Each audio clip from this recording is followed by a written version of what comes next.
So, Eric, how are you? we chatted in the elevator already. I know, we do already we really did need to do this? Yeah, we Come can on, man. we can just talk about other stuff if you want grab a to. coffee. Yeah, Let's go. pop this off.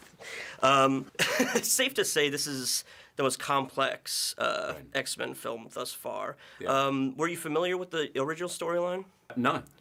When I first heard about it, I was actually shooting Wolverine in Australia. They told me about the idea, and I immediately, I was sent like a one-page synopsis on it. And I was like, I'm in. First of all, it would have been really hard to turn down. Anyway, the idea of having Brian come back with the entire cast and the new cast was probably enough to get me across the line. But I just thought this is such a brilliant idea in every way. It feels so organic as a way to bring everyone together and smart. And the thing about Brian is he's not only a great filmmaker and very ambitious for comic book movies, he's a big fan of time travel movies. So in every way for him, he was dotting the I's and crossing the T's. You know? And do you worry about all of the logistics and crazy dynamics of the time travel stuff, or you just like leave that to the script? I do worry about it, but my brain only goes about a third of the way you need to go in terms of worry. Because I would have probably, there's several things I go, oh yeah, good, we solved that. And then someone said, well, what about this?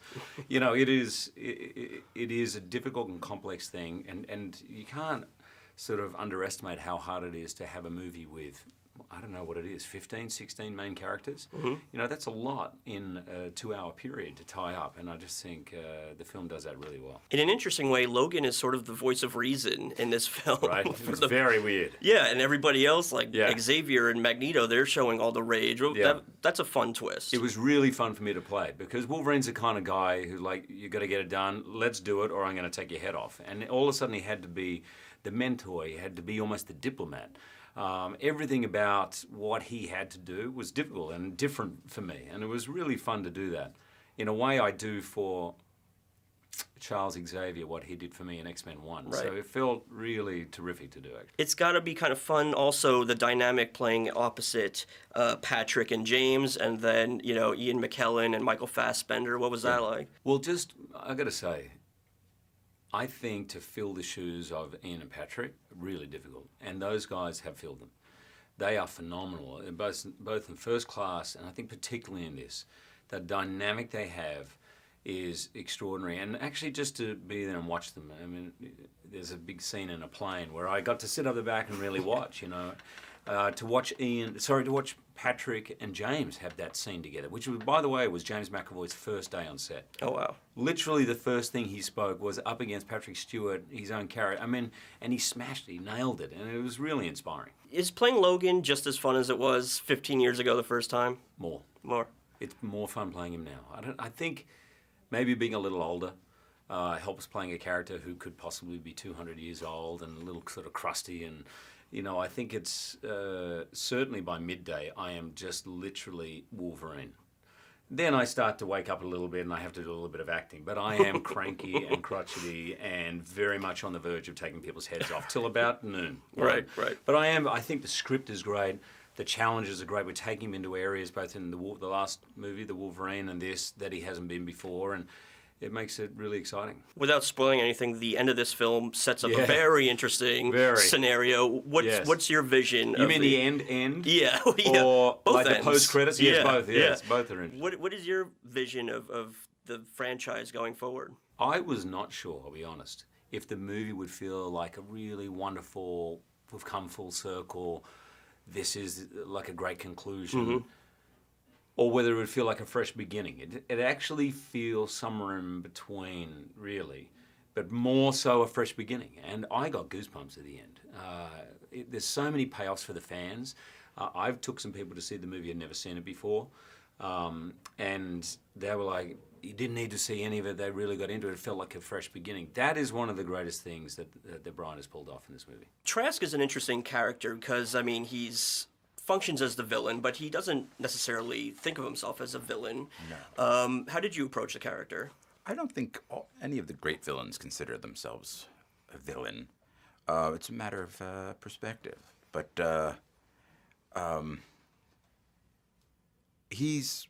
what he sees, what he's doing is a good thing for the world. He wants to save our species, our race, our people. Worldwide, everyone that isn't mutant, because he sees he's done his homework. He's researched the past and what's happened from, Neanderthal to Cro-Magnon, and he sees it coming, and wants to save everyone. So there's nothing evil about that from his perspective, but it comes at a great cost, obviously. Did you look into the comics at all after you booked the role?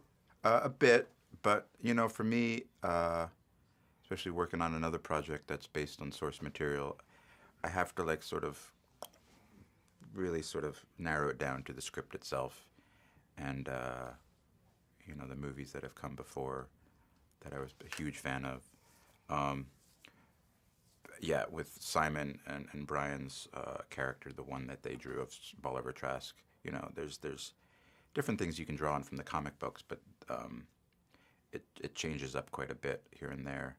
So I basically have the script as my source material. Is there a different appeal for you as an actor taking on a project like this, a huge blockbuster, than, say, an indie or a more serious project? The reality of it is obviously different. The finances are obviously different. But how you approach a character is always the same, especially with, the reason why these X-Men movies are so great is because each character is so fully drawn. And I don't know, I think, especially in the superhero comic book films, they're really changing. They're not what they used to be. They're really well written and complicated and dark. And I don't see I just see great writing whether the budget's $50 or $50 million. I don't see really a difference. You're entering this franchise that has millions and millions of fans, but you're kind of used to that, obviously, entering Game of Thrones. Are you cognizant of the fan opinion and the fan reaction? Yeah, every time I live in New York, every time you walk out your door, you get a reaction.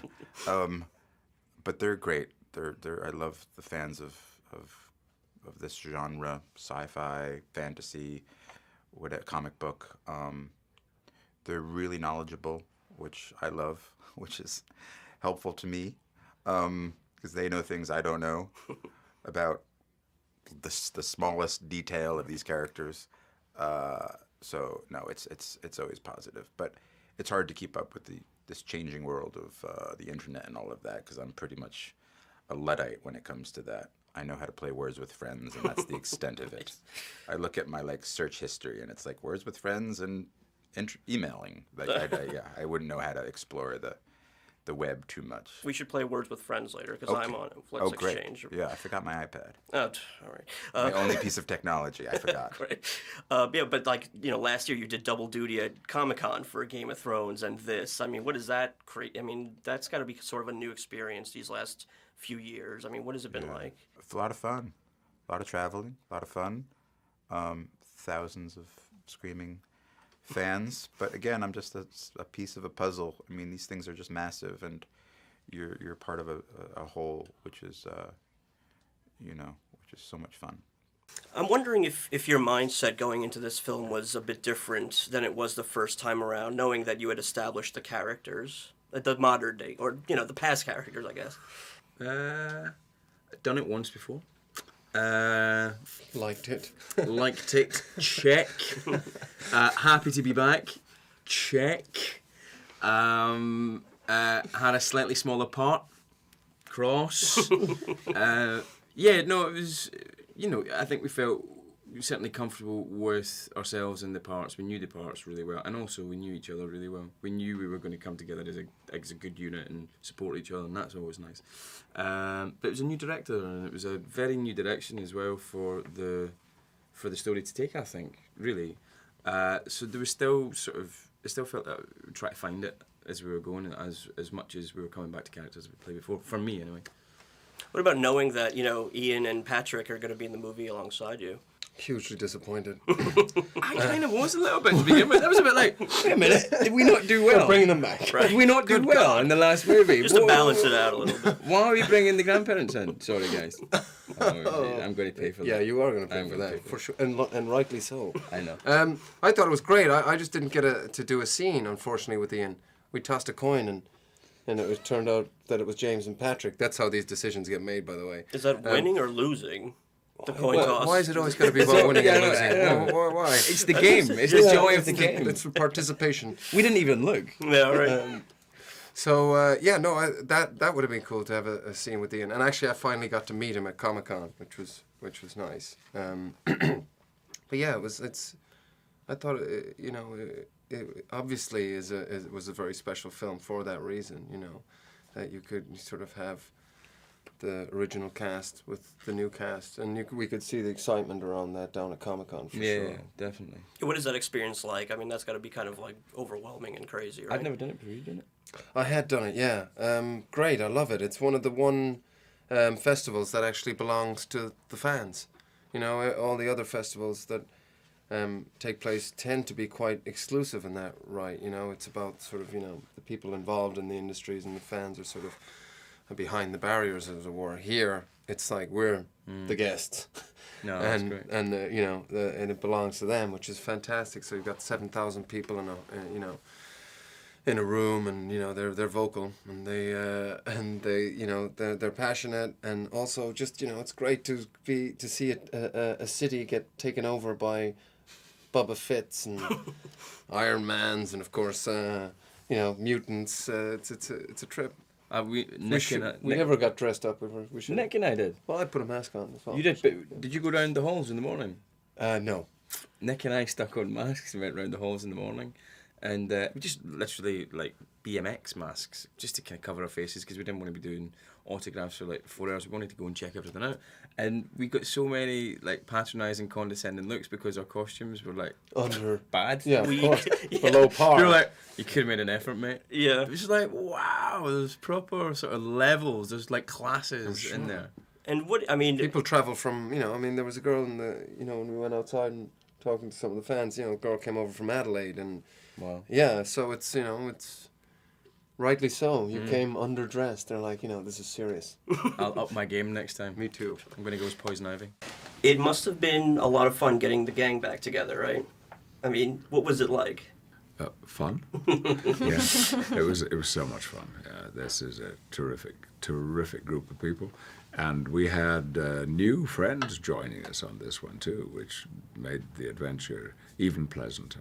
I mean, after The Last Stand, did you think that there'd be another opportunity for you to do one of these? And were you hoping for one? No, yeah, I guess I probably should have thought that, yeah, but I never really did. And of course, and I was so thrilled to be back. I loved being a part of the last one and loved getting to play Kitty, and I was just so excited to play her sort of older in this more intense time, and to be back working with just not only the most talented, but just also the most wonderful, wonderful people. So it's just every day you wake up and go to work, and it's fun.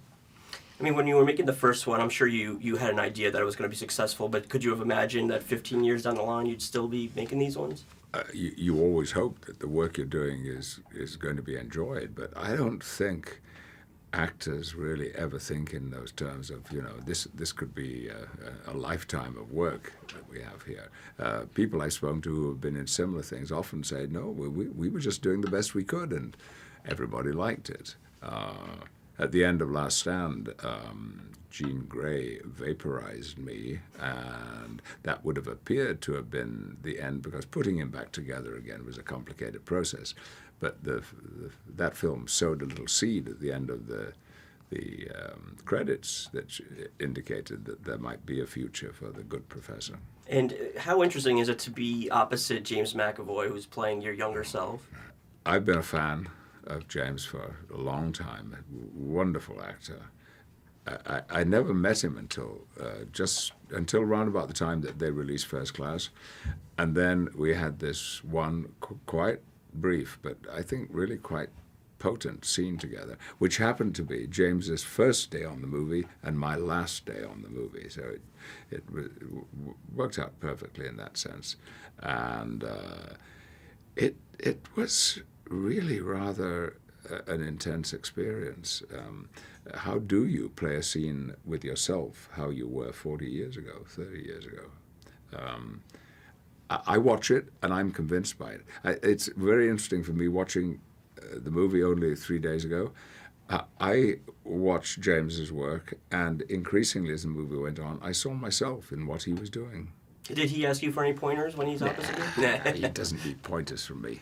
Ellen, what do you think this is such an enduring franchise. What do you think the overall appeal is it for its fans? Well, I think, despite just the sort of fantasy and just the spectacle and the excitement of the, sort of the extremity of all the circumstance, I think the story is so deeply human and so deeply moving, and I feel like everyone has to relate to, feeling different and feeling isolated to a certain degree because of that, and, all the time, or certain moments of their life, and I think there's just something that, I relate to, and I would assume most people do. So that to me is what has such longevity. The end of the film leaves the door open for so many possibilities. I'm just curious if you have ideas for your characters going forward. Yes, big ideas. Mostly concerning Mystique and Xavier. There is a huge story there to be told that hasn't yet been told. And we find a moment or two here and there for Wolverine, I guess. You have to. Sure. And Ellen would feature in it, of course, in a big way, too. I can see her saving my day at the end of it all. That'd be good. Would you like to be the savior of day at the end of the day? I'd just like to be back, so I'll take what I can get. Yeah.